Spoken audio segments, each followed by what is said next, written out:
Opo. Hello po. Opo ma'am, sa lala mo po ito. Ano pong pipick-uping item? Dog food po. Punta na po ako. Okay po. 2 kilometer lang to, puntahan na kagad natin. Hello po. Ay, ayan po. Magkano babayaran ko sa inyo ma'am? Bali, 2,140 po. Lahat-lahat? 2,000. 2,140. Tapos babayaran nila yung ano ko, pati shipping. Okay. Ito. Okay po. 2,140. Thank you po. Tama? Opo. Okay, salamat po. Salamat po. Thank you po. Bali na pick up na natin yung ano, dog food no. Bali frozen pala siya mga katulala no. Kapag ganito hindi ko na talaga sinasabayan mga katulala no kasi kahit pa paano pagkain pa rin yan. Time check tayo, 1 PM pa lang naman kaya medyo mahaba pa yung oras na babiyahin natin. Sana hindi na magtuloy-tuloy yung ulan.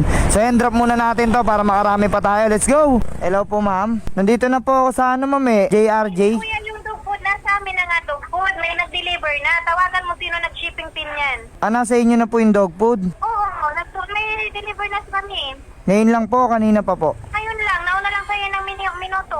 Minutes lang? Oh, imposible naman yun ma'am. Kaka-pick up ko lang na ito Tawagan mo kung sino nag-shipping sa'yo niyan. Sige po, sige po. Kasi ako, nagre-receive lang ako. Hindi ko naman pwede receive yan lahat na may na-receive na ako. Wala ako dyan kuya, nasa kabilang shop ako. Sa kabilang shop. Tawagan mo na lang yung nagpa-shipping sa'yo niyan. Okay po, sige po. Kaproblema pa. Nai-deliver na daw pala ito.